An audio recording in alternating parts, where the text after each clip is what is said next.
आज मैं जिस विषय पर बात करने जा रहा हूं वो हम सबके जीवन का एक ऐसा हिस्सा है जिसे हम हर पल जीते हैं, महसूस करते हैं, लेकिन शायद ही कभी गंभीरता से सोचते हैं। और वो है समय। समय क्या है?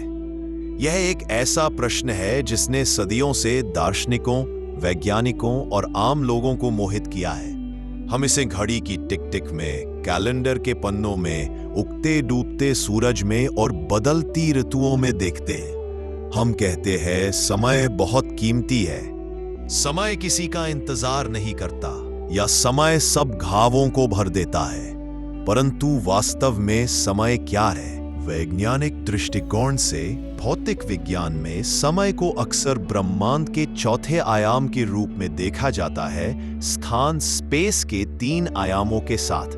आइंस्टीन के सापेक्षता के सिद्धांत थ्योरी ऑफ रिलेटिविटी ने हमें सिखाया कि समय निरपेक्ष एब्सोल्यूट नहीं है, पर्यवेक्षक की गति और गुरुत्वाकर्षण पर निर्भर करता है। यानी आपके लिए समय जिस गति से बीतता है वह किसी और के लिए अलग हो सकता है, जो बहुत तेजी से यात्रा कर रहा हो या किसी ब्लैक होल के पास हो।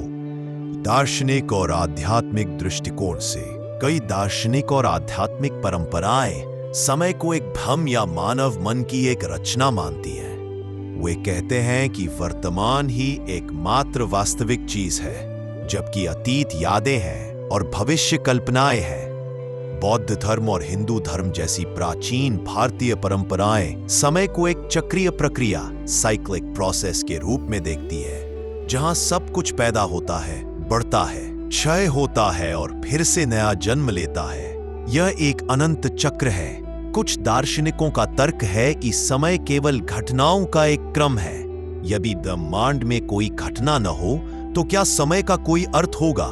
यह सोचने पर मजबूर करता है कि क्या समय एक स्वतंत्र इकाई है या घटनाओं के अस्तित्व से जुड़ा हुआ है। जब हम खुशी में होते हैं तो समय उड़ जाता है। जब हम दर्द या ऊब में होते हैं तो समय ठहर सा जाता है। यह हमारी चेतना की एक अनूठी धारणा है। समय हमें अवसर देता है सीखने का, बढ़ने का, प्यार करने का और कुछ हासिल करने का। यह हमें गलतियों से सीखने और आगे बढ़ने का मौका देता है। यह हमें हर पल में जीने की याद दिलाता है, क्योंकि बीता हुआ समय कभी वापस नहीं आता।